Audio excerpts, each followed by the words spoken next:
Welcome, everyone, to the Institute of Jamaica's Parenting Seminar 2020. Today, we'll be learning all about how we as parents can balance life during the COVID-19 pandemic. I'm your hostess, Georgette Francis, and I'll be with you today as we learn all about the strategies of coping financially, socially, economically, and also for special needs learners. So join us on our Facebook channel, on our Institute of Jamaica's YouTube channel. Don't forget to like, subscribe, and share. Thank you very much. Our guest speakers, Ms. Christina Silvera, clinical psychologist, Mrs. Elsa Burton, educator, Ms. Carlette De Leon, publicist and broadcaster, Reverend Dr. Rakar Williams, chartered accountant, Mrs. Christine Stapley Banks, president of the Nathan E. Banks Foundation, Mr. Vivian Crawford, executive director of the Institute of Jamaica, staff of the Institute, ladies and gentlemen, good evening.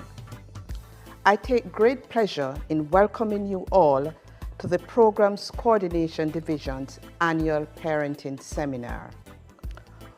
Over the years, the division, which is comprised of the East Street and Greater Portmore Junior Centers and the Simon Bolivar Cultural Center, has observed Parent Month by hosting a parenting workshop that provides the improved tips on improving our parenting skills. Parenting may be defined as the process of promoting and supporting the physical, emotional, social, and intellectual development of a child from infancy to adulthood, and refers to the activity of raising a child rather than the biological relationship. This therefore means that once you are involved with children, you are involved in some amount of parenting. During the pandemic, the role of parenting is even more crucial, and parents today, as always, are faced with the daunting task of rearing our children, providing them with opportunities for growth and development, and helping them to be confident and resilient in making choices that will enable them to be conscious and proud of who they are and ultimately become individuals who will make a positive contribution towards the development of our nation, Jamaica. This year, due to the COVID-19 pandemic, our seminar is being held virtually under the theme, Balancing Life During COVID-19. We will examine this theme under the following headings. 1, the psychological impact of COVID-19. 2, managing schooling modalities and blended approaches. 3, caring for children with special needs. 4, online safety for children and adults. And 5, coping financially in the pandemic. We hope that by hosting this workshop, a number of things would be achieved. Namely, 1, parents will be able to access the kind of information and resources that will provide them with some of the tools that will enable them to better function as parents so they can help their children. 2, it will serve to encourage and provide support to those parents who are doing their best and still not getting the kind of results that they are hoping for. And 3, it will serve as a catalyst for those individuals who have been neglecting their responsibilities as parents to decide to have a change of heart, despite the difficulties with which they may be faced, to make a positive difference in the lives of their children. I hope this will be a great learning experience for all of us, and that we will benefit greatly for having participated in this seminar. I therefore once again welcome you to this evening's event as we look forward to a time of sharing and learning. Good day, everyone. Let us bow our heads for prayer. Dear Lord, we thank you for allowing us to come together in this format to host our parenting seminar, mighty God. in this pandemic. We thank you for the technology that would facilitate this. And dear Lord, as we are going into what shall be shared with us to help us to be better parents, better stewards of our children, mighty God, I thank you, Father, for the time spent by our presenters to share with us. Thank you, O God, that this information will be super beneficial, that it will assist us along our parenting journey. I pray, O God, for each and every parent, each and every child, mighty God, that we, O God, will be what you want us to be, and that we will overcome this challenging COVID-19 time. Jesus, you are awesome and you are wonderful. And we thank you, O God, for this platform. Thank you for all that was put in to make it happen. And I pray that you'll guide the proceedings. In Jesus' name, amen. Hello, everyone. Welcome to our Parenting Seminar 2020, which is put on by the Programs Coordination Division of Jamaica from the Institute of Jamaica. Now, today we have a whole theme of qualified experts to tell us all about coping with the COVID-19 pandemic. Now, we have a very informative program lined up today. Some of the things we'll be finding out is how is it that we can cope financially during the pandemic? How is it that we can see the psychological effects of COVID on adults and children and recognize it, and what we can do about it as parents? Also, how can we support our special needs learners? And finally, how is it that we can keep our children safe at home? So stay tuned. I know you are going to want to hear more about this, and all your questions will be answered in this Parenting Seminar 2020. We have a team of qualified experts here today, among whom is Dr. Rakar Williams, JP, the Reverend Dr. Rakar, JP. He is a chartered accountant with a doctorate in business administration and ministry, coupled with over 22 years of experience. So this man knows what he's talking about. Now, Dr. Williams, he serves as an overseer and senior pastor for the Model Church of God, and he has over 3 branches across Jamaica. He's also the author of 2 books, a Justice of the Peace for St. Catherine, a registered marriage officer for the island of Jamaica, and a past board member of Merle Grove High School. Not only that, he is married to his beautiful wife of 23 years, and together they have produced 3 lovely children. So, his motto, of course, based on all these accomplishments, is striving for excellence. Without further ado, parents, ladies and gentlemen in our audience, please help me welcome the Reverend Dr. Rakar Williams, JP.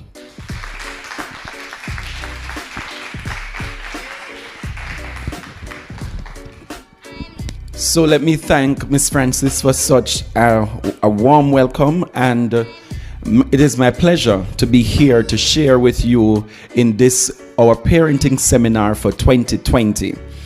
And indeed, because I'm a parent and I'm struggling with COVID just like you, I am just right there to help you and to also benefit from the process. Now, the pandemic has affected all of us, and this was not our choice. For us to survive these challenges, it means we must take some responsible action. And we must realize that it may not affect us physically, but it will affect us all indirectly. When we look at our economy, we realize that for the April to June quarter, there was an 18% decline. And that tells us that as a country, we are being affected seriously. There are many job losses, many layoffs, many non-renewal of contracts, and I'm sure all of you as parents are feeling this in one way or another. Some businesses have downsized and some businesses have even closed. And then when we think about the government restrictions, some of them are so onerous, but we have to do it for our own good. The impact on us as a household is that we realize that our electricity bills have grown, our food bill has grown, the cost for cleaning items have also increased. and there is greater investment needed for gadgets. Some of us, we need more computers, we need more laptops or smartphones so that we can work from home and our children can also learn from home. And so even internet, we could have, get a little internet from our neighbor and get a little Wi-Fi to make our calls, but now we have to install internet in our own home to have the speed that we need and to get the kind of results that we need. And it is also more expensive to us, and we are finding that our income is either reducing or it is remaining flat. And these come along with some psychological challenges and emotional challenges which my other presenters will delve into deeply. So how do we survive in this type of situation? As a pastor, I can say we can pray. Yes, all of us can pray. But the prayer alone is not going to help us. So there are some more things that we have to do in order to see greater results. So I will want to suggest that as parents, let us lend support to each other. Let us begin to talk through the issues that we are facing, because you're not alone. There are others going through the same challenges or even greater. We could ensure that we do not take out this stress on our children, our spouse, or on our co-workers. So we got to deal with it in a sensible way. I want to share some strategies that we can also zeroing on in different areas. How do we reduce the financial stress? I want to suggest that some of us, we could join the credit union, because credit unions are known to give better rates for loans, and they have a wide range of benefits that you will get compared to going through a commercial bank. I want to suggest that we have to cut our expenses. And if you are faced with job loss or reduced income, I want to say that you have to reduce your standard of living. If you don't, pretty soon you're going to be in a state of wondering, how did I get here? Don't let pride get the better of you. For example, there was a time as a youngster when I go shopping, I would ensure that I have a bag to put my things in. But I'm at a stage now when I do my shopping, as long as it can be held in my hand, I have no problem. I am in the spirit of openness and transparency. And that's where, we have moved from pride and can operate in a new dispensation.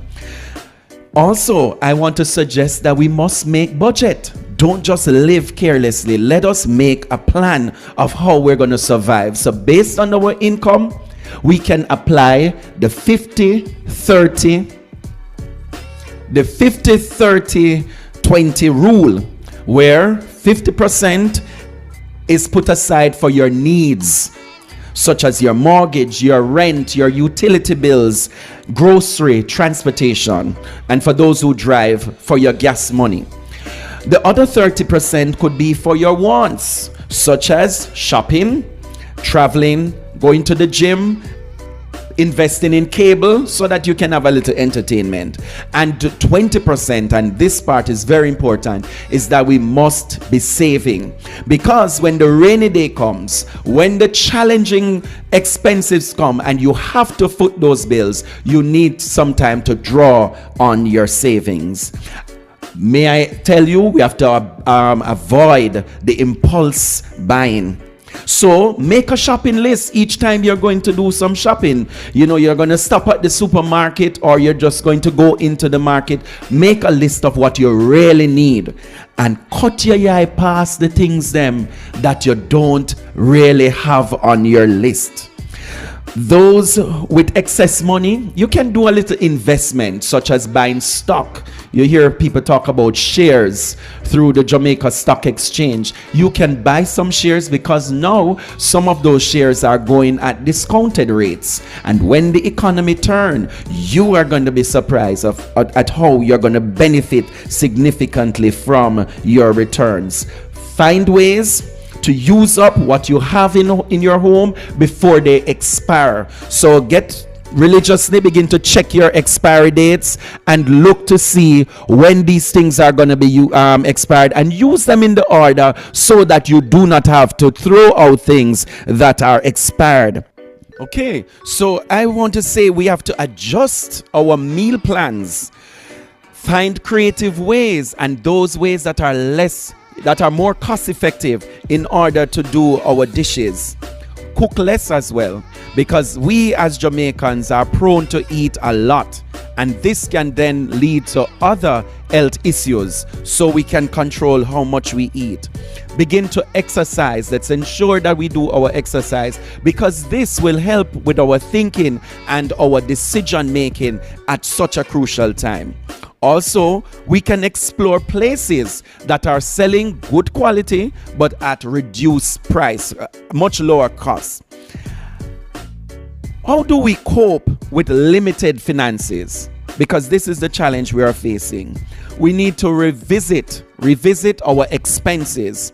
Check on the areas that we can cut. So one of them, a major part of our budget, is loan repayments, electricity bills, food. And therefore, instead of buying processed drink, we can actually mix our own drink. And I'm going to be coming back to the expense shortly. Be strategic in how you even buy clothes at this time. In fact, most of us not going anywhere much. So therefore, you can cut back in that part of your budget for this time. Find ways to use up what you have in a creative way so that you can survive this season. Find ways to grow your income. It is said that if COVID didn't bring out the hustling in you, it ain't in you. So in this time, some of us have to find ways to grow our income, but make sure it's legal. Seek a second job if you can, such as even offering to supervise your neighbor's children while they are out for work during the studying at home, but at a cost, right? Talk to your loan institutions, renegotiate loan terms, and even ask for moratorium on your loans. And in those cases, you may have to continue to pay your interest, but the principal portion will be deferred for a while. How do you cope with these limited finances? You can use less space at your home and rent out a part. Maybe a challenge for some of you, but this is a viable option for some of us. Check if your assets can generate income, such as if you can put it through a car rental facility, but you must exercise wisdom because it could cost you more than what you really earn. Seek good advice at all times and do not operate on the spur of the moment. Now, for those who are going through unemployment and you're wondering how you're going to make it at this time, I could say go ahead and explore different options that are available and resource places that can help, whether in the private sector or through the government. So some of us are very accustomed to hearing about the PATH program. That's a program that is catered for persons at the lower socioeconomic ladder. There's also food for the poor, but just hearing about the poor, it's a real turnoff. But I can tell you, there are aged persons and different persons at different levels who benefits from this program. So forget about the poor part and seek help if you do need help. Sometimes persons even get their house through the food for the poor. They get some supplies, needed supplies, medical supplies, food supplies, and those are beneficial to you at this time. You can also tap into whatever benefits that the Ministry of Finance is offering or the Ministry of Labor and Social Security. Through the Ministry of Education, there's also financial grants to help your children with their education, and even the JAMVAT program, which is about values and attitudes, that is offered to help your children at the higher level of their studies. You can talk with the NHT for there to be what you call a freeze on your monthly payments for a period.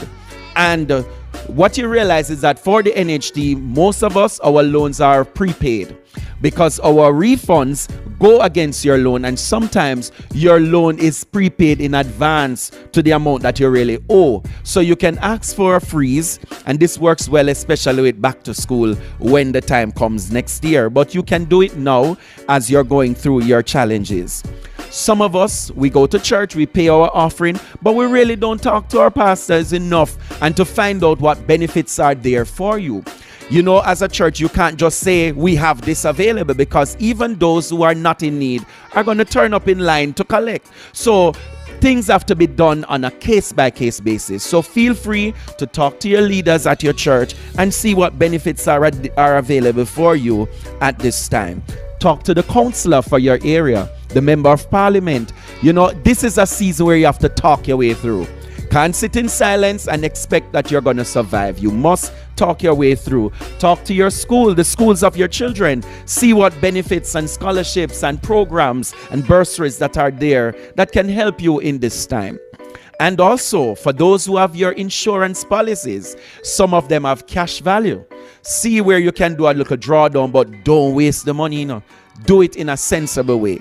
Also, for those who have loans, for many of the loans, you have to do compulsory savings. So talk with the loan institutions. See where they can apply some of this to clear your arrears or to defer your payment for a period until your situation has changed. Now, the final area I want to deal with before we take any questions is the area of bankruptcy. Because this situation can drive many of us into what we call bankruptcy. We reach a point where we just can't go anymore. But I want to suggest that declaring bankruptcy in Jamaica is not advised. It's not advisable, because even when your situation has changed, you will find that there's a red tape for you. In fact, when you go to seek some loans and all of that, they will ask you if you have ever declared bankruptcy, and that's a turnoff for you, or the interest rates are going to be very, very high. So bear that in mind. It could even impact your children as they want to do further studies, because you are blacklisted as someone who has declared bankruptcy.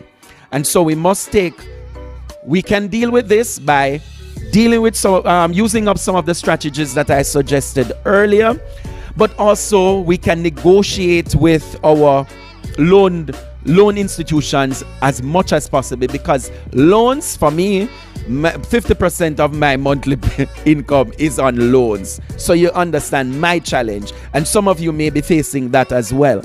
Take steps to reduce or to prevent future debts, because if we are already struggling and we don't deal with it in a responsible way, then our future is going to be even worse. So take steps to reduce future debts or to prevent them totally, and create employment. Use up the skills that you have. Some of you can cook, but you're not go cook and try to earn from it. So use up the skills that you have and try to earn in creative ways. Find persons to partner with, because sometimes as an individual it may be challenging for you to run a business on your own. But if you can find persons with skills that complement yours, you can invest in that and try to create something that will take you further. In fact, they will encourage you and motivate you, as to make it goes better. Seek grants that are available, and also whatever support that is available. And for those who are in your business, there are the small business loans that are available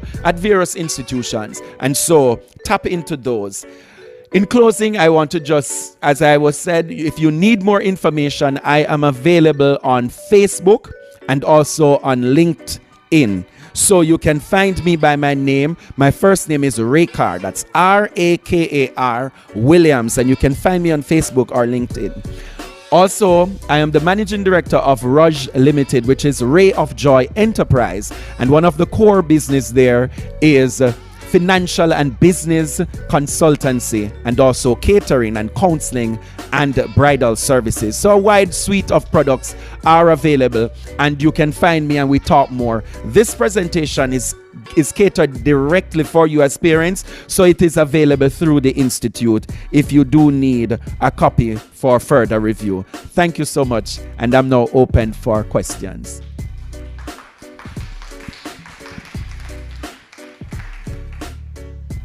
Thank you very much for an engaging and enlightening presentation. I learned a lot, but I still have a question.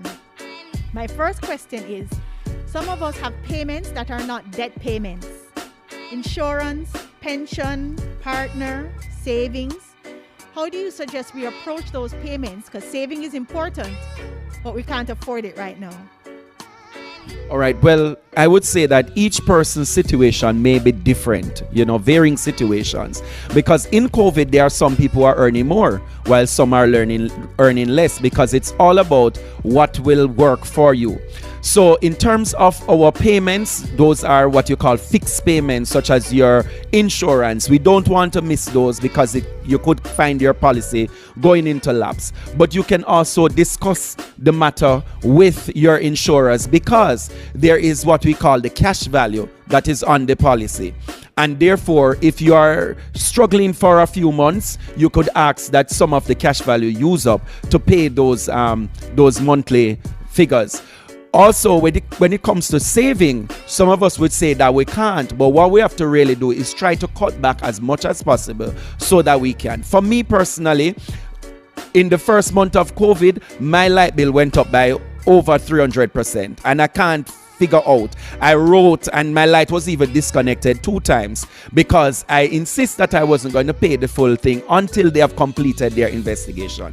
I did not get a good response, and I have to still pay that, and that cuts into my budget significantly. So for each of us, our situation may be different. We have to identify what are fixed things that we must continue to honor, what we can cut back on. So it's a matter of what strategies we apply to manage our debts as much as possible, and that's why budgeting is important. Where you spoke about the budgeting. Budgeting, we know, is a very strict thing for most households. Most of it's about a discipline, and sometimes it goes beyond the discipline because it goes to the needs and things that just pop up at a moment, and there are so many things that are popping up now that the budget just goes out the window. But as a parent, how would you advise us to try to get our children on board with this budgeting and this cutting back? How would we pull them into that initiative? Because you as a parent, sometimes you're doing it all alone, trying to say you're cutting back this and that. But how do you communicate this with the children? How do you get them involved in this so that the bigger picture can be achieved? Right. Well, my presentation should have said that, just that I missed it. So I'm glad you bring it out. It's a matter of using the budget as a way of even instilling some discipline in your children. So even at the family table, you could say to the kids, based on our income for this week, what are the things that we need? And let them be involved in the discussion. For example, with my children, when it's breakfast time, it's a challenge because they don't want this and they don't want that, and the house is full of food, but they don't want it. So obviously we are buying some things that they don't need. And so getting them involved in it and being there to say this is what they would like to see and so on, it helps you to spend in a wiser way. So it's about talking them through the situation and helping them to understand that it is a serious time. And in fact, they may need certain things, but by sitting down and listening to what is happening with the budget, they would say, you know what, mommy and daddy really can't afford it. So I'm not going to ask for this. I'm not going to take this at this time. And so it's about engaging them, being honest, being upfront, putting it on the table. Now, some of us as parents don't really want our children know how much we earn because they will go and talk about it. And sometimes we earn so little bit that we keep this to ourselves. And some of us, we earn so much that we really don't want nobody to hear your salary, you know. I sit in an institution and somebody asked, if this was your monthly salary, and the question to me was, boy, the person I earn a whole heap, because of how the question came about. And so in talking to your children, you're really doing the budget, but you're not focusing on the income.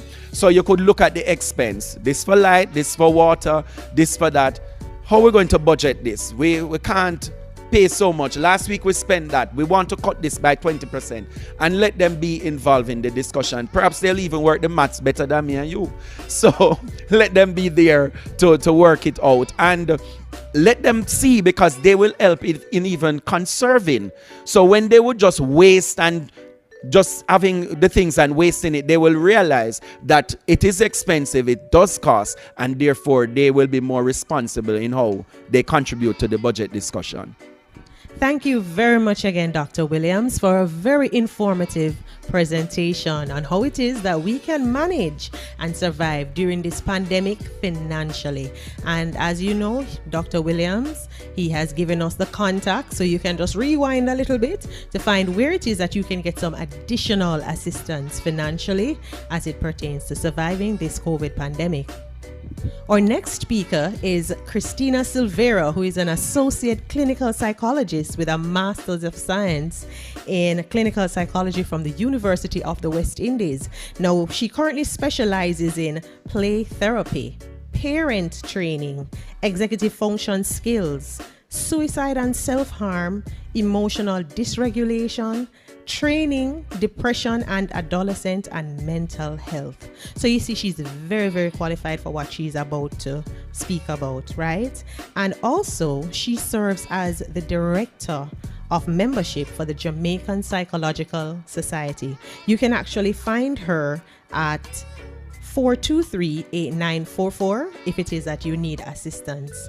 But without further ado, let us welcome Christina Silvera, who will tell us more about how we can cope with the psychological effects of COVID-19. Give her a warm welcome.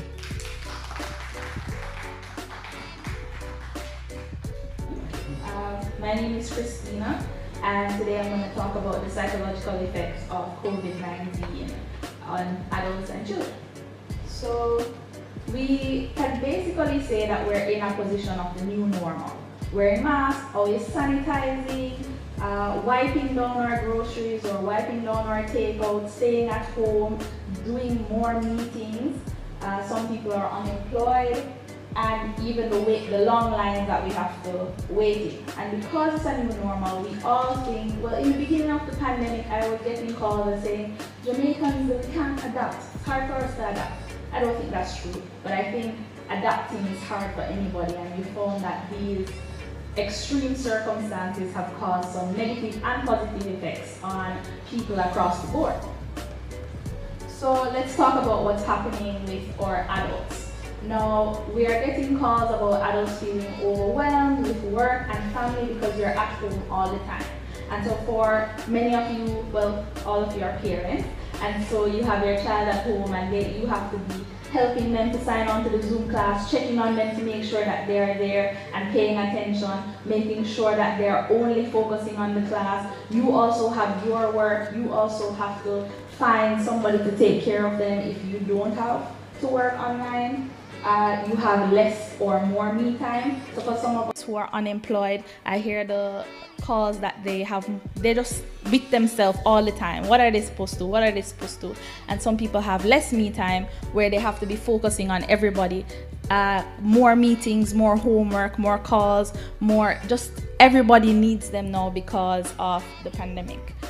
So there's more social media and TV intakes. At the beginning of the pandemic, people were feeling overwhelmed because all you heard about who was dying, who is sick, your likelihood of getting it's COVID. I know now there's one election after the next, one disaster after the next, and there's just so much to intake. And because you don't have so many distractions of work, it's like you're taking in more than before, and that can be overwhelming. There are higher food bills, higher utility bills. This just seems like you're spending more, and for many people, they're earning less because their jobs have cut back on their salaries, and there's increased and decreased productivity. What that means is there are people who are out here thriving in the working at home. They're doing more things, they're on time with their tasks, they are attending all the meetings, they're never late because all they do is just roll out of bed and then roll into work. And so some people really need that face-to-face interaction in order for them to really be productive, because they need to just, look over Susan's cubicle and say, hey Susan, what's going on? And she said, I have this report. And she said, oh, give me the template now. And it's easier than that. Instead, now you have to call Susan, or you're in one meeting after the next. There is unemployment that we've spoken about, and there are some people who are actualizing their purpose, which means that now they're working from home and they have all this time to themselves. They're realizing, well, I really enjoy what I do, like myself, or they're saying, I don't like this anymore. What can I do? They have to reimagine or think through their lives again because everything is so different. So now for children, they're also experiencing two sides of the same coin. So on one side, we have children who are feeling so lonely, feeling bored, they're worried about their friendships, they're getting lower grades, they feel disconnected from the teacher and from their classmates because the teenagers will tell me that everybody in class has their cameras off. And when the teacher, and then they probably say, well, miss, I don't have no internet, I can't turn on the camera or something like that. And so it's harder for them to make friends. For the teenagers who said, oh, I'm going to a new school, it's time for me to make new friends and be a new person, it's even more difficult because how are you going to really connect? Well, they're having trouble connecting with others in their class. And so we're seeing kids that are crying and more irritable and so angry, and parents are saying that I don't know who this person is. They're just so sad or angry all the time. They're staying in their room all the time. They're on the game. They're not talking as much. And then on the flip side of the coin, there are the children who are just blossoming in this. Maybe they were being bullied while they were in school and now there's no bully. Maybe the classroom was overstimulating for them and so now they're at home and they can really focus, and then they have the work of their siblings and parents to help them out. They're not worried about friendships because maybe they were not the best social butterflies in the beginning, so now they are at home playing the games by themselves, reading by themselves, don't have to be worried, they don't have to have any contention with anybody, and so that's the two sides of the coin. But then for most children, what we're finding out is that there is some challenges with screen time and bedtime. So kids are telling us that they're not going to bed on time because they take naps in the day, or they're waking up like right before school starts, and then they're staying up late because they're playing games online and they're watching TV and they have the tablet and the phone and this and the that, and there's just so much to do at night after school because it seems like school is giving them even much more work. And so what is happening is that irritability and those changes that you're seeing in your child also has to do with the screen time and the lack of sleep, because their brain isn't getting enough time to rest, their brain isn't forming in the average way where it would have with the social connectivity that we'll get. And then we have more or less family time, and for some people less family time is good, more family time is good, but we're finding out that the interaction between the children and the parents are different in many homes. So for homes where are very troublesome for some children, it is a disaster because now they don't have that break where they would see the teacher and sit down and have people who like them. And then for others, the parents are just even more busy and never home, and so they don't really get to connect in that way. Another population that I'd like to talk about, even though I wasn't asked to, are the adolescents and the young adults. Now, they are a very unique set because they are the cross between the adults and the children, because they are trying to find their foot in this world between independence and dependence. They're trying to figure out who am I, and it's very difficult to do at home. It's supposed to be a time of adventure and friendships and doing new things and exploring new things, and because their brain isn't as mature as us adults, it's very difficult for many of them to adapt and figure out a way how to achieve those same needs of exploration, adventure, and finding out about themselves in this new way. And so we're finding that many young people are having so many psychological challenges just trying to find their foot in the world. They're battling with unemployment, and this is the time where they should be going to the parties and the clothes and, getting a little freedom from their parents. They're supposed to have a little bit more money. Some of them can't cook, but they can't afford to order the food because they have to order the food from somewhere else. School is also a challenge as well. If some of them who were having trouble in school, in-person school, they haven't really figured out how to use the online school to their advantage as well. And because parents are not always the most technologically literate, they really don't know how to help them with that. So based on these things, we're seeing that, and even not only this pandemic, but in pandemics of the past, we know that there is an increase of depression and anxiety symptoms. And this is something that employers and teachers and parents and other children and you as the individual have to remember, because after this pandemic, we're also going to be seeing these things, because it just doesn't go away, because people would have been dealing with this for a while. So employers have to remember that, sometimes if the employee isn't producing the same way they were, like online or before, it means that maybe they need psychological intervention. If they're not showing up to work, or if they look very scared or sad, it's just a part of the process, and it's well recorded, and countries have been reporting it for hundreds of years, right? So now, what are the depression and anxiety symptoms that I'm talking about? So it's the irritability, the crying, the sadness, feeling worthless. So feeling worthless, you ever have a friend and all they do is say bad things about themselves, and they can tell you all the best things about you but nothing about themselves, or if you give them a compliment, they feel uncomfortable. And so these are trouble sleeping. Either you're sleeping too much, you can't sleep, you sleep and you're waking. You feel like you have lots of energy in terms of, usually you used to be up and about and you're ready to go to the gym, and now you're just tired all the time. Increased fidgeting or slowed movement, so it means that you just always feel on edge, you're always shaking. Have you ever been around somebody and their anxiety just make you anxious? Like they're just fidgeting all the time. For me, I just have to move and go to the other side of the table. I can't manage your anxiety and my anxiety at the same time. No. So what else is there? So they're having difficulties thinking and concentrating and making decisions, right? So this is a person who, or if you are this person who before you could just think of the solution right away, or you could work through it right away, but now you realize, well, I don't know what's happening. I'm distracted by so many things. I'm feeling overwhelmed at all the times. And so whatever is supposed to be making you productive is on the back burner, because the emotional stuff are so much greater. For the weight gain and the weight loss, I know many people are talking about weight gain and weight loss because of being at home, but we have to look at it in terms of the other emotional things. So are you an emotional eater? Are you eating a lot? Not because you are now so interested in becoming top chef, but because you just feel so sad or empty, you need to fill that space. Late, if this person is late or missing deadlines, this person was always on time, always the one that was like, hey Suzette, have you given in your report yet? And then Suzette's like, no, I'm just trying to figure it out. So these are some of the anxiety and depression symptoms, and they're all on Google. You can look at them and talk to a professional just to see if you fit in the realm, because we all feel sadness and overwhelm at some points. It's just about how long we feel it and what are the other symptoms and our functioning that comes with it. So how can we deal with it?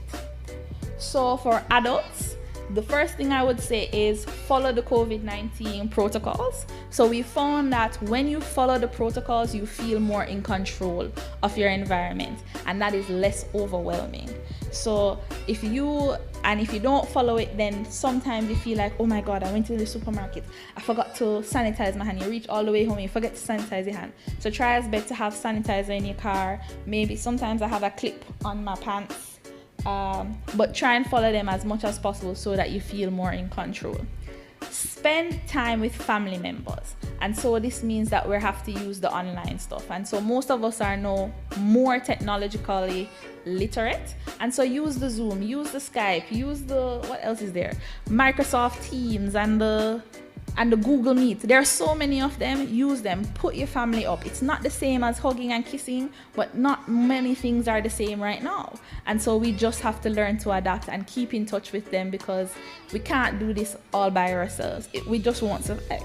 Well, most of us. Exercise at least 3 times a week for half an hour. It doesn't mean that you need to be going out cycling or running. Just going for a walk, putting on a YouTube video, doing yoga, doing some stretches just for half an hour, just keeping your brain and your body active is very important to manage your emotions and to just manage your own sanity. A healthy diet filled with vegetables and fruits and protein, it just means that we have to eat healthily, and everybody knows how to eat healthy. We drink some water. Some people eat Burger King and KFC every day. Maybe this time or today we get a sandwich that has the lettuce and the tomato as opposed to just the meat and the bread. Getting adequate sleep every night. So it means trying to fall asleep at the same time, going to your bed at the same time every night. Prioritize self-care. And so when I say self-care, everybody always says, but I don't have any money for a massage or a weekend getaway. But what self-care really is doing something for a period of time that has no requirements on you. Nobody needs you to do anything. There's no deadline, there's no timeline. It's just you and yourself doing something that you enjoy. Watching TV for half an hour for every night at a particular time. Talking to your partner, going to exercise, just something that makes you feel good. And the next thing is ask for support. So when we're overwhelmed, we don't have to deal with it on our own. Some people feel like, well, nobody else can manage our stuff. But there are paid professionals like myself, and then there are your friends and family who can give you advice. And even if you don't want advice, you can just tell them that I just want you to listen. And that is support. The next thing is the stop, ground, and reboot. So I know what it feels like to be overwhelmed, and I know that you know what it feels like to be overwhelmed. There are lots of things going on in our environment, and sometimes we just need to take a break, just pause for a moment, just step away from whatever it is, take a deep breath, walk away 5 minutes, 10 minutes, and then come back to it. And I will guarantee you will realize that once you're able to just step away and collect yourself and come back, the solutions will come. And even if the solutions don't come, the feeling of overwhelm won't be as high as before. So for children, the first thing that I would say, and the most important thing, is giving them unconditional love. Unconditional love means that whether you do bad or good, I love you.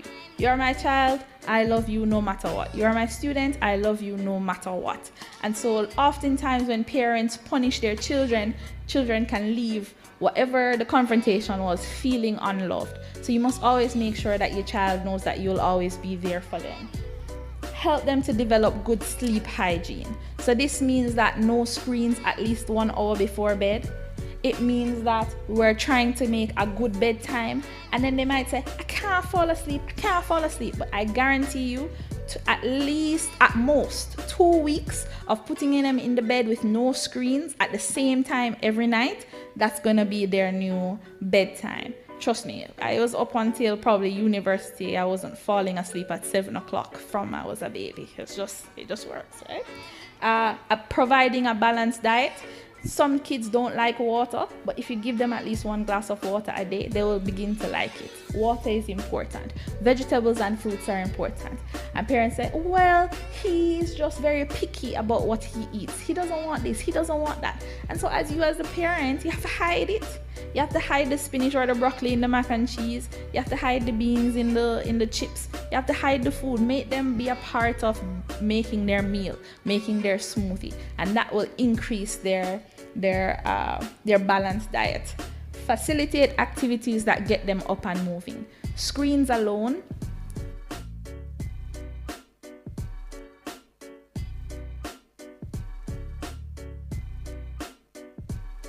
Okay, sorry about that. Screens alone are very harmful to the development of our children. And so we have to make sure that they're doing other things, physical activities and non-screen things that are important. Make sure they're drawing, going outside to play football or basketball, going for a walk, bring them on your walk, doing the is very important. Is very important for their development. Initiate activities that help them to socialize with others. So many of the parents I work with, they're initiating Zoom play dates. So where everybody comes on and they have a plan and all the parents are a part of it and the kids are online playing together. Or there is family time where you're playing games and talking or watching TV together or eating dinner together. These things are very important so that we have that social part of it. Because remember, school was not only for the academic part. It was also for the socialization and the learning pro-social skills. And so that is now limited here, and so we have to push that into their schedule. screenless time. So that means that let us try and see if we can get them as many hours without screens that they do have screens. So I talked about the no screens at least 1 hour before bed, but we can also talk about instead of playing the game for all of the hours after school, maybe you can go and draw something, or come and help me cook, or come and tell me about today, or something where we don't need the tablet, we don't need the phone, we don't need the computer. And we also have to teach the children about self-care. Self-care is also important. They need to do things that they enjoy. I know around grade 6 and grade 4 and high school that we want school, but that doesn't make for a well-rounded individual. We must make the children do things that they like to do, play their games, talk to their friends, just so that we can give them a little bit more happiness. The last advice that I will give to everybody is to look to the future. And this basically means, what do you do now? The pandemic has caused a new normal, but what have you done to help yourself during this pandemic and even after? Have you learned a new skill? There are so many free courses online, free books online, free pamphlets online, websites online with free advice that you can learn new things. There's YouTube, and I know most of us are familiar with YouTube, that teach you to do new things all the time. Have you learned to do something new? Practice your talents. Are you good at speaking? Have you looked into how can you be a better speaker? Find that niche market. Dr. Rakar spoke about starting a business. So maybe we have to look at have you looked at it? How have you been inconvenienced by this pandemic? Can you formulate a business based on this that can thrive after the pandemic? Look online, see what is out there in first world countries and see how you can bring it to Jamaica and make a better life for yourself. Help someone. So we spoke about helping other people, but helping someone is really important. It gives us a time to stop focusing on what is affecting us and just focus on somebody else. And that can do so much for making us feel so much better about ourselves. And lastly, work on your weaknesses. We all have weaknesses. What have you done to improve on them? What have you done to make yourself a better person? Thank you.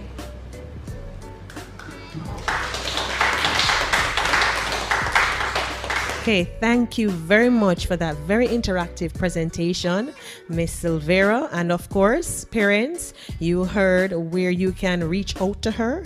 Once again, her email is kadmassociate@gmail.com. So you can reach out to her for additional information.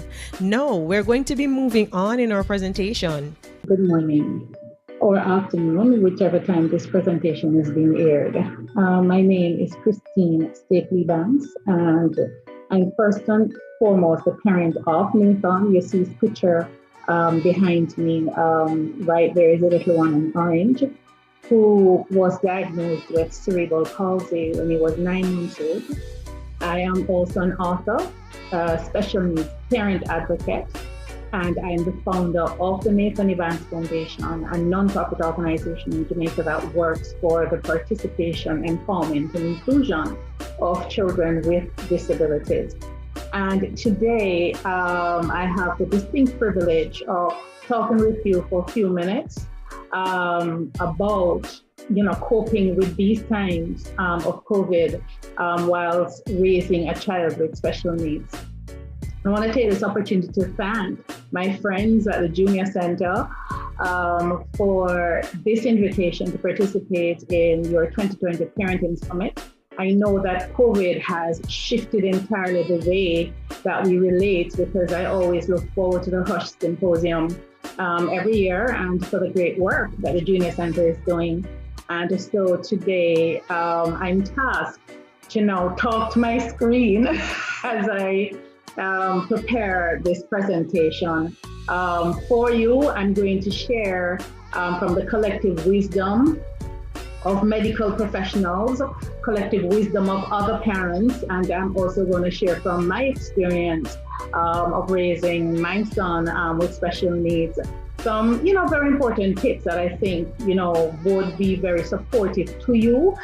Some of it you may already know, already be doing it, but it is okay because we are reinforcing. Because, as a parent, sometimes you do something, but you're not so sure because you do it by instinct. And so Hearing that is something that you should be doing just really helps it to resonate in your mind so that you can be more intentional about what you're doing. I'm also going to, at the end of the presentation, just share with you about an upcoming support that we have in store for you, which is the virtual parenting summit, which takes place later this month into early December. And so I'm going to share my screen now with you so I can take you through the visual of the presentation.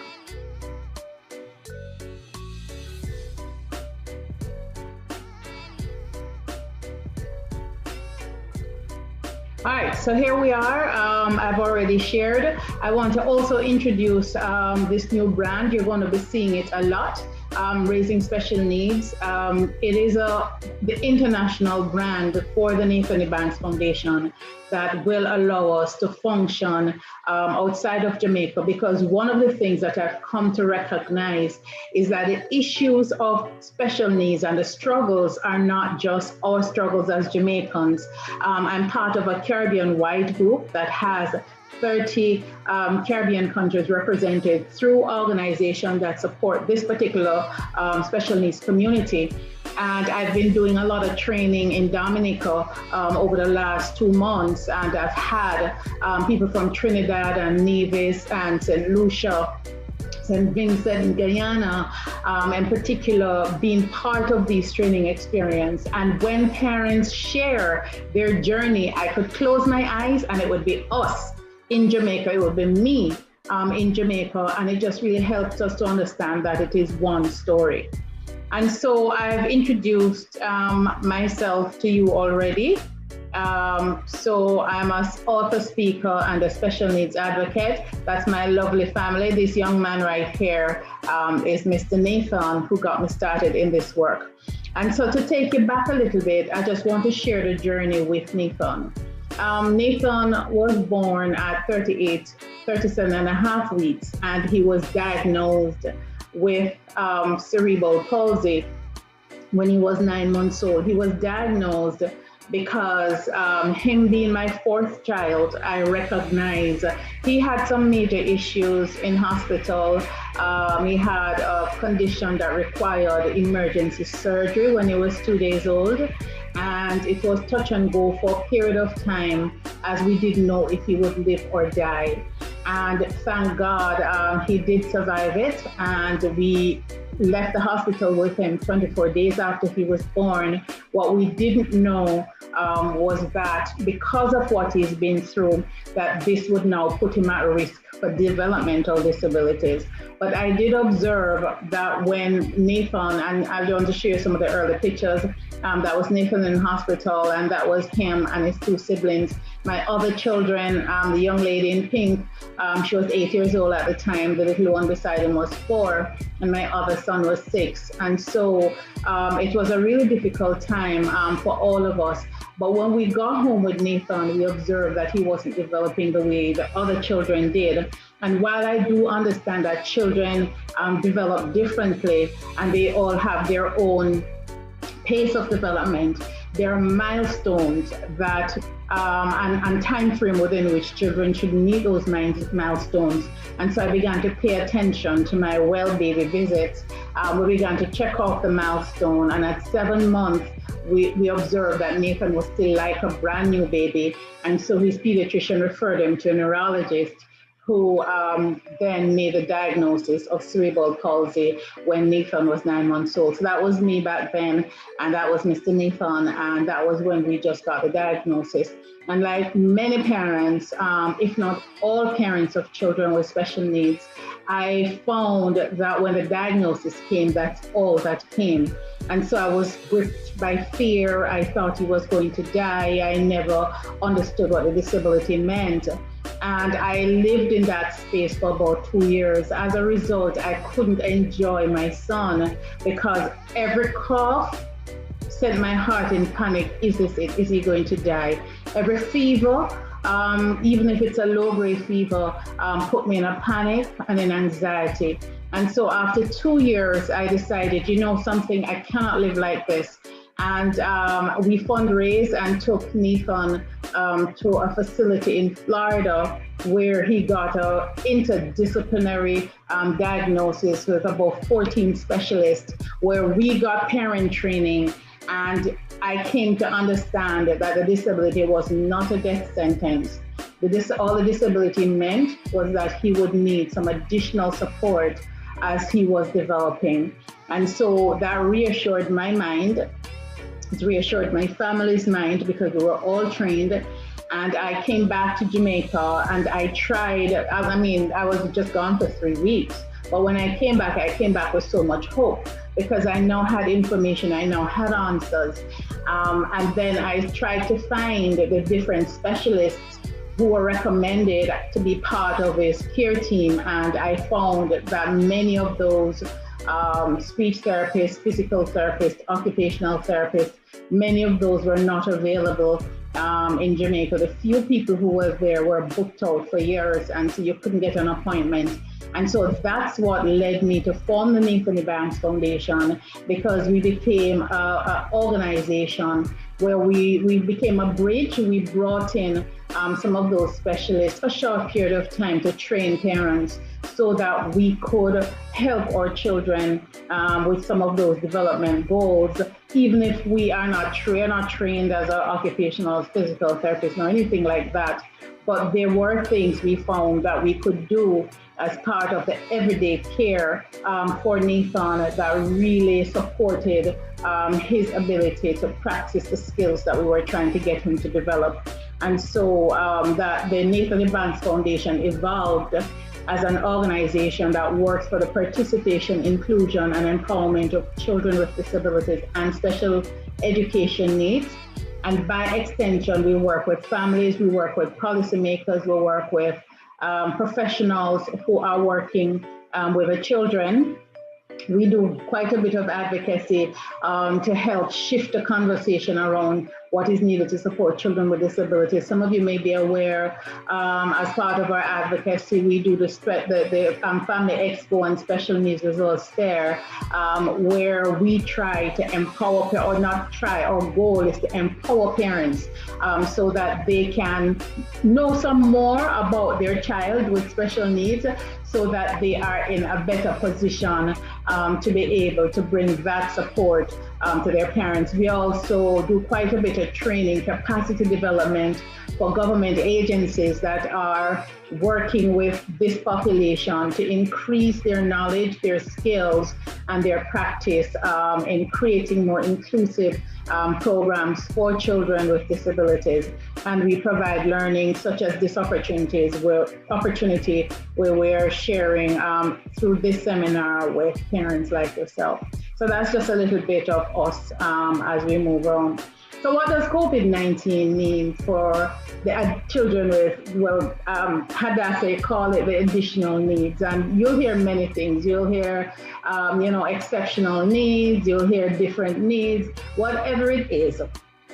My view is that for Nathan, it was never the disability that was a problem for me, because that I get, that I understand. It was understanding what to do. It was understanding what that looked like. It was understanding what was my role as a parent to support him. That's what created the issues for me. And so I tend to focus a lot on the special needs that arise as a result of the disability rather than the disability. And the disability is just a label, but the special needs now are what we focus on in order to understand what kinds of supports that we're going to need to help our children. And so typically children with special needs already have a lot of things, a lot of barriers. For many of our children, they don't go anywhere without us. And so when they go to school, that's the only place where we are not. And one of the things that's very important for children's development is for them to learn to be by themselves, for them to learn to self-regulate, meaning to function outside of mommy and daddy and outside of the home. Because we must remember that as we're raising our children, we're not raising to keep them to ourselves. We're raising with the expectation that at some point they'll be able to function in the world.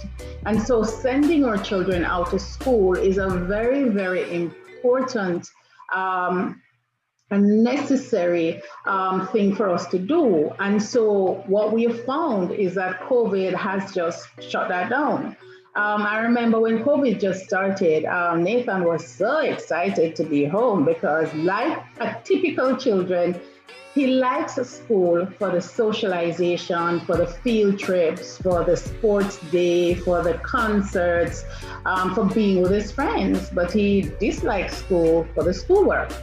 And so, and on top of that, the situation in Jamaica where they have to get up very early, or have to get our children up very early in order to make our way through the traffic and to get them to school. And so he didn't like that much either. And then he was out for so long, by the time you pick him up and come back through the traffic, it was the end of the day and he would have been exhausted and he would have missed his favorite pastime, which is watching TV. So naturally, whenever there is a day that Nathan didn't have to go to school, he was celebrating. So when COVID just hit, he was delighted when we told him there was no school. And that lasted for maybe a week or two, a month. But as the time dragged on and he was isolated, because our children with special needs tend to be in the high risk category. And so he was isolated. We had to stop a lot of people from coming into our home. So he had a caregiver who would go to school with him. He no longer saw her. So we began to notice some patterns, which I'm going to be sharing with you because the research backs up as to why this is. And I'm going to share a few things that you can do. So what does COVID mean for children with special needs? And that is Nathan, when he was in, I think, grade 4, and his best friend, Layla. Children miss their routines and their friends. He is accustomed to going to school every day and to seeing his friends. He's accustomed to children coming up, especially little girls in his class, and every morning, hi Nathan, and they hug him, and when he's leaving, bye Nathan. He had his friend in the canteen where he hung out, where he would always get that extra snack that they would give him that he didn't have to pay for.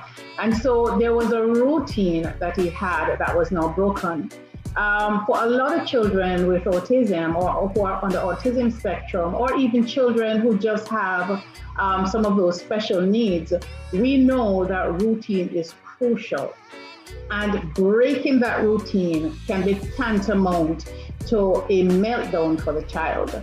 And so one of the things that we encourage parents to do during this time is to create structure and a daily agenda for your child. In other words, if your child was getting up at 6 o'clock, still get them up at 6 o'clock. If they had breakfast at 6:30, still give them breakfast at 6:30.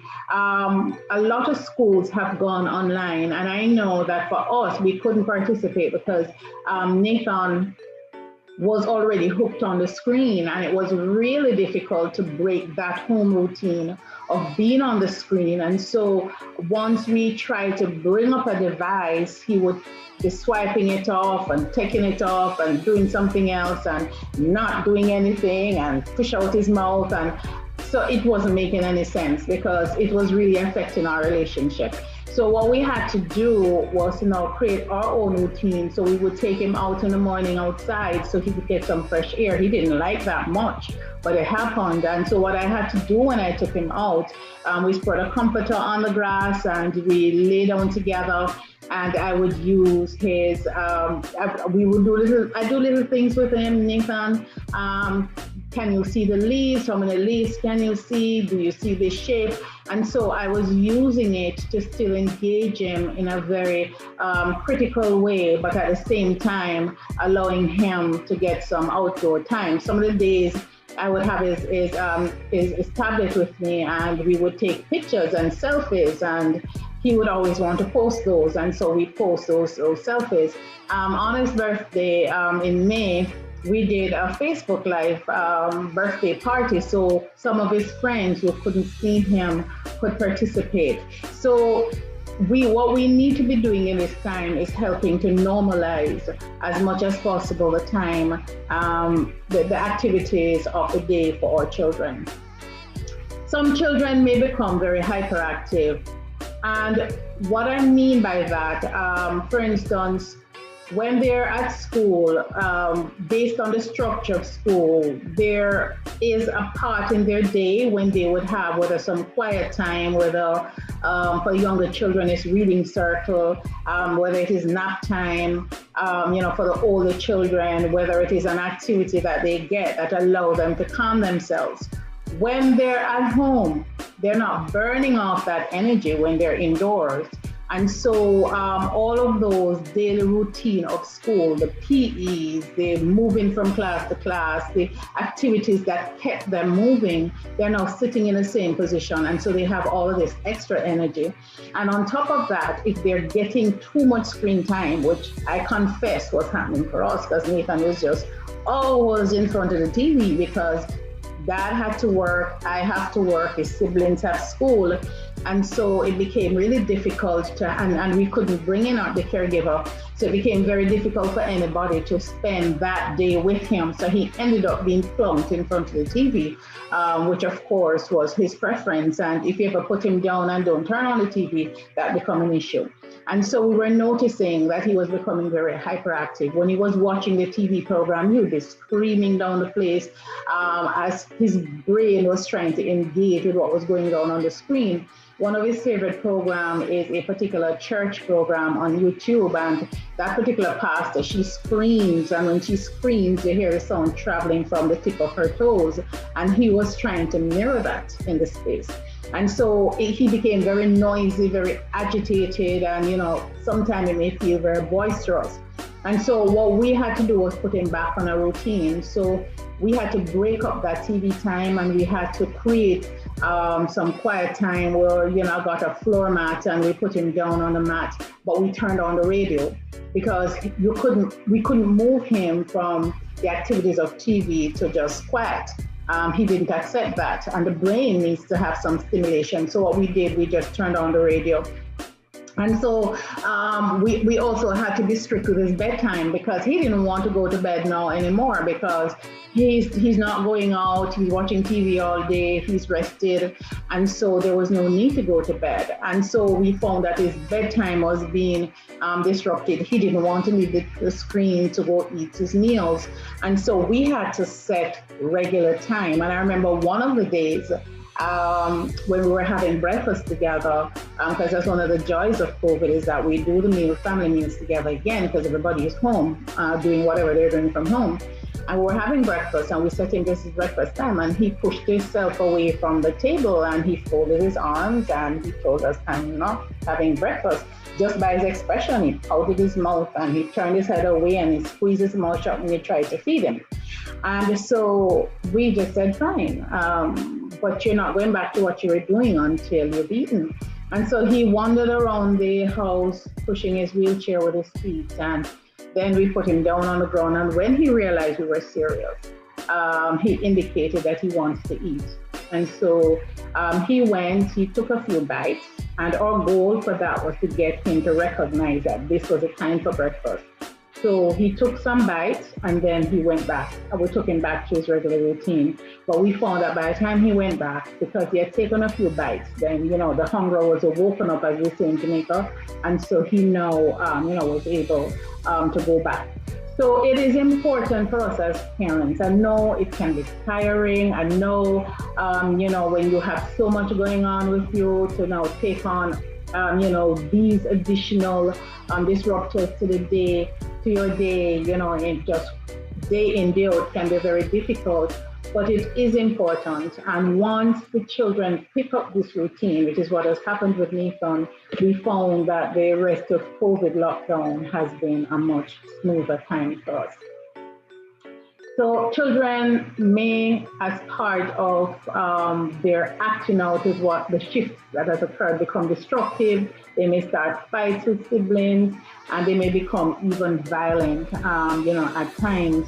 And I don't know if I should tell you this, but I will, because Nathan's older sister, she loves him to pieces, and she kisses him too much and hugs him too much, and sometimes he doesn't like that.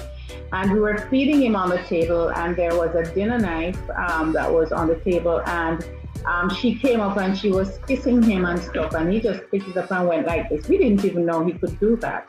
And so we recognized that he too was saying, listen, just get off of me. You know, I have you guys in my space day in, day out. I'm not getting any breaks from you guys. Just give me a break. And so I love this recommendation that is made by Professor Ethan Karim, head of division of pediatrics at the Hadassah Medical Organization, which is one of the organizations that serve children with special needs that I pay attention to. He says to present this, he recommended making sure children get more exercise. So how can you arrange some sporting activity at home? And don't leave them unsupervised. I know that one is hard, but how can you, in what you're doing, position yourself so that you can keep an eye, especially if there are multiple children. But some of the things that we do exercises on the floor, we take him for a walk in the neighborhood, and we push him.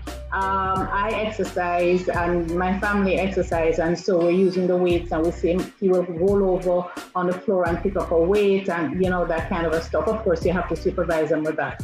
But the intention is to help them to channel the energy. And so it is important that we keep them moving. One of the other measures that I'd like to talk about is and that's Mr. Nathan again, it is about helping the children to become desensitized to wearing the mask.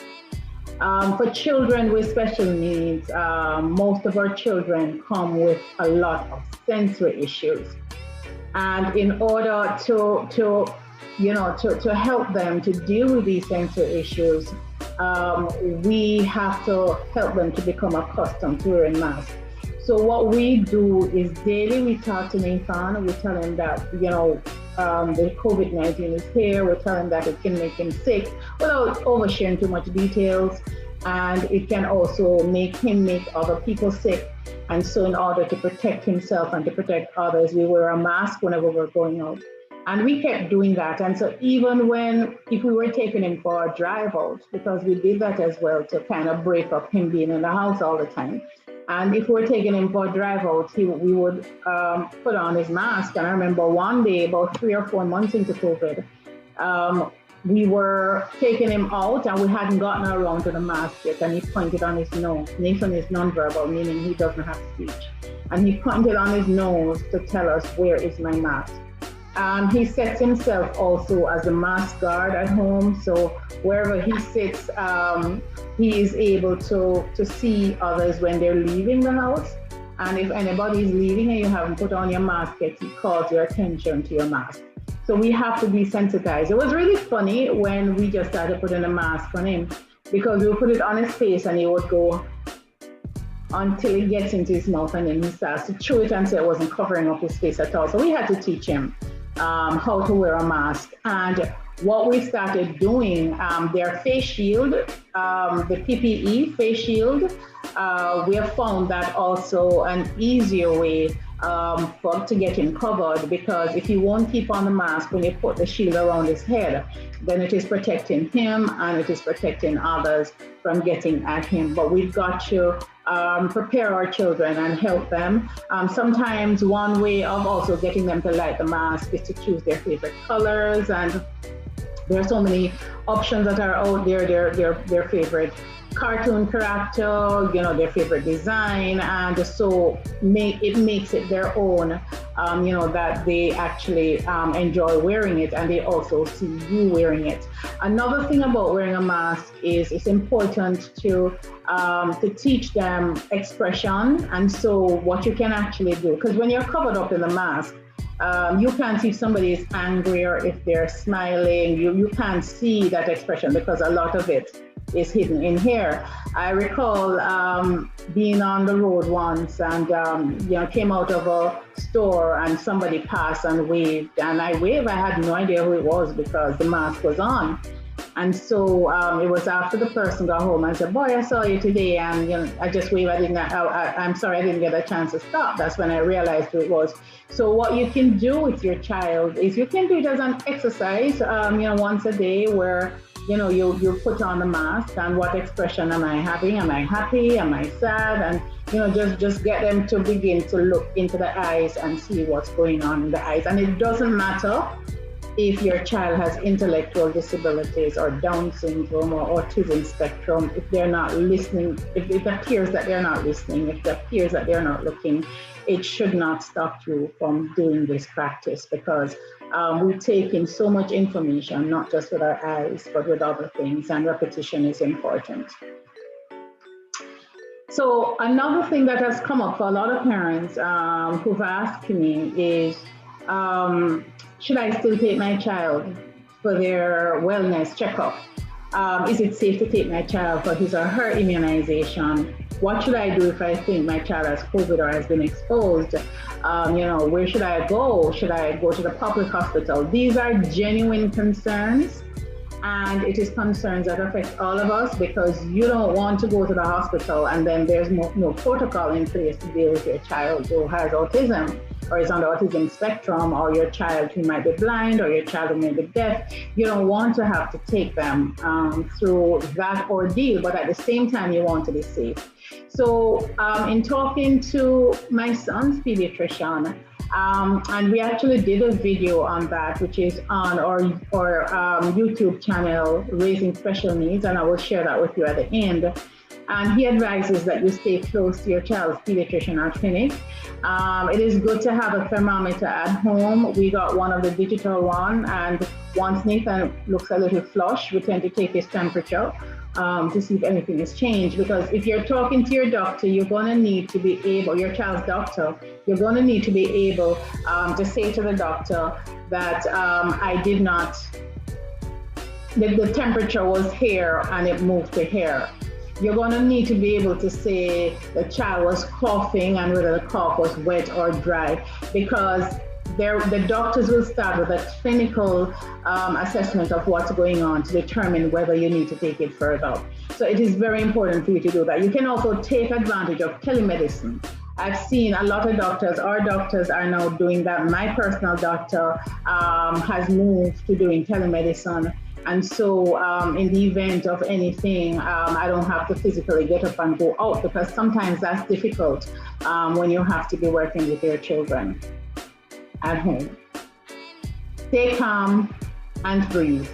Very important, because our children get their cue from us. And so if we're anxious, especially with what's going on and what is wrong with these people and why they're not wearing the mask and they're infecting the whole world, and we're going to go back to a lockdown, and I may lose my job, your children picks up on all of that and they will reflect it back.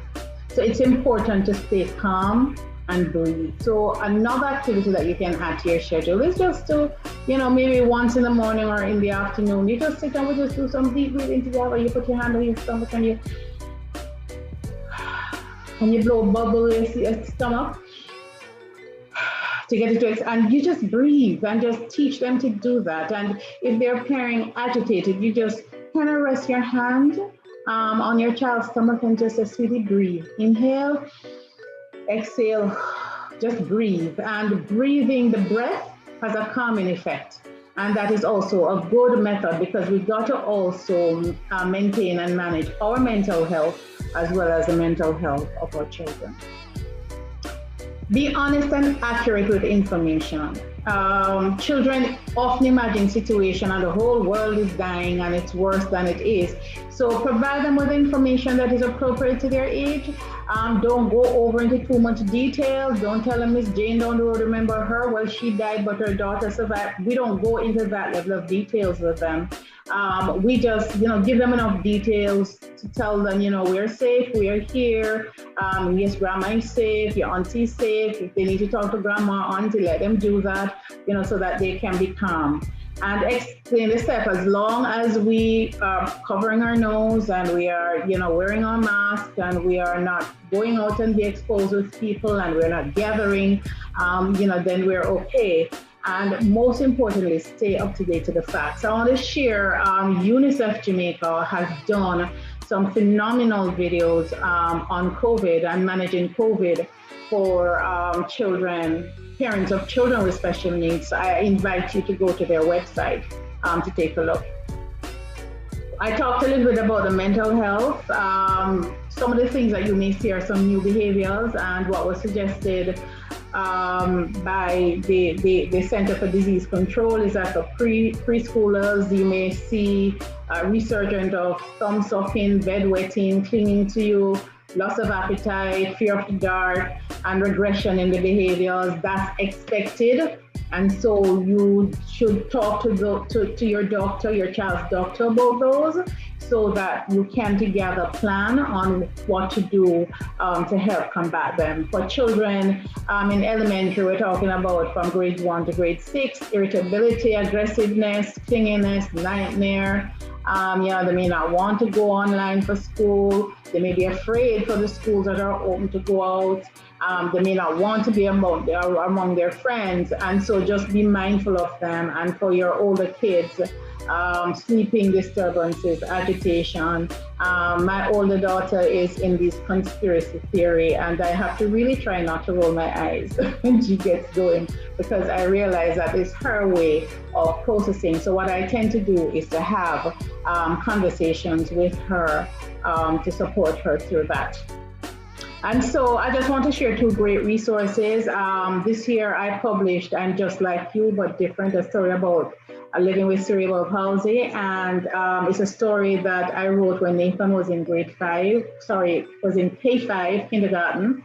And he was having difficulties fitting in with his peers, and because he looked different. And so I wrote the story to share about him and his disabilities with his friends in ways and language that they could understand.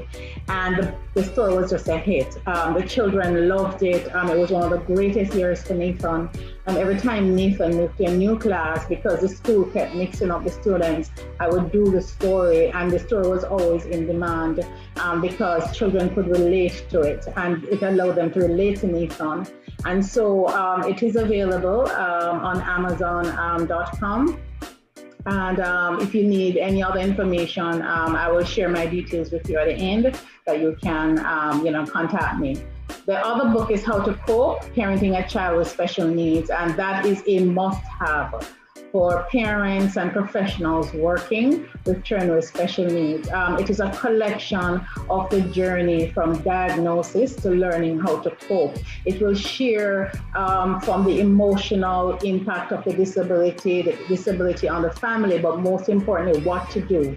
It will help you to be able to identify where you are in the stage, because it is a stage, a process that you'll go through. It will help you to realize which stage you are in the process and to direct you to resources for what you can do. It is a book that it's written by myself, but with the input of a speech therapist and of a special education teacher and several other key specialists. And it's a book I wish I had when Nathan was just diagnosed, but it is a book that continues to be relevant to us as we move through the journey. So both books are available both in e-format and in print on Amazon.com. And so I'm sharing that again. And the last thing that I want to share is November 30 to December 3, we're hosting a virtual parenting summit, Special Child, Special Needs. It would be hosted through Zoom, on YouTube, on Facebook, YouTube Live, and registration is required because we have some great resources to share with parents. And if you go to the Nathan Ebanks Foundation website, the information is there, but we have a great lineup. We have a Dr. Heps, who is a sensory integration specialist, who is going to be walking us through how to create sensory spaces at home with no money, so that we are able to help regulate our children, to bring down some of that hyperactivity that we're talking about, and to help, to get them back into a routine with their body. We have the speech therapist who's going to be going through how to create reading activities and use games to really help our children to continue to develop their language skills, their communication skills, their critical thinking skills. We have an occupational therapist who is going to be walking us through how to begin the process of potty training for some of us who are at that space, but how to help our children develop self-help skills. And so we have looked at just a range. We have a hairstylist who's going to talk to us about how to maintain our children's stresses, our hair during this COVID, how to take care of it. Stress as a way of impacting the health of all hair as well as our children hair. For many of us who still have an outward-facing job like myself, I do a lot of speaking, and so I had to learn how to do my makeup. I had to learn how to do my hair because I can no longer go to the hairdresser to do that. And one of the most amazing sessions that we're going to have, we have Elaine Wind, who's a self-leader coach. She is going to be taking us through a self-leadership exercise in terms of how to just reclaim your space, reclaim your family, and reclaim your possibility in spite of what's going on with COVID. I'm forever grateful to Elaine because it is through her support like that I'm able to even manage, that I'm able to even do the kinds of stuff that I'm doing. And so we have all of these great resources to share with you. Registration is now open. The registration form allows you to tell us what are the issues you are having, so that as we are delivering the presentations, then we're able to hit the nail on the head for you. Additionally, when you register, there are lots of free gifts that we're going to be giving away. It's a free summit, lots of free gifts, plus each day several parents will get what we call the golden tickets that would allow them to come into the Zoom meeting with the speakers and ask questions directly. Also, you will get, by registering, you would now get access to the workbook, the accompanying workbook that is part of the summit support. And so we invite you to register, but share it with your child's school, share it with your family members, because there's no limit as to the number of people who can attend, because all of this information is designed to really provide you with support and to connect you with network and information that will help you to be the best parent that you can be. So with that, I would normally, and that is again on the Parenting Summit. It's available on our website. If you haven't done so yet, like us on Facebook at Raising Special Needs and Nathan E. Banks Foundation. Also like us on YouTube at Raising Special Needs, and Instagram, Raising Special Needs and NEF Jamaica. And when you do that, it will allow you to stay informed. We also have some great videos that we have created, especially for you on our Raising Special Needs YouTube channel. And so we invite you to head on over to like, subscribe, and share so that you can be kept informed. So my next question would be question and answer, but we can't have that because it's a pre-recorded video. So I thank you so much for taking the time to listen to this presentation. If you do have questions, you can email them to me at raisingspecialneeds@gmail.com. That's raisingspecialneeds@gmail.com. And you can also reach out to me on Facebook under my name, Christine Stapley Banks, or you can reach out on Facebook at Raising Special Needs or NEF Jamaica, and I'd be more than happy to answer any questions that you have.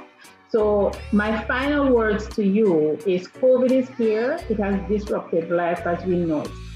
But I do believe that we can grow through this as we go through this together. Thank you, and enjoy the rest of the seminar. Bye-bye. Thank you for tuning in to our Parenting Seminar 2020. Join us on all our social media platforms for the Institute of Jamaica on YouTube and Facebook.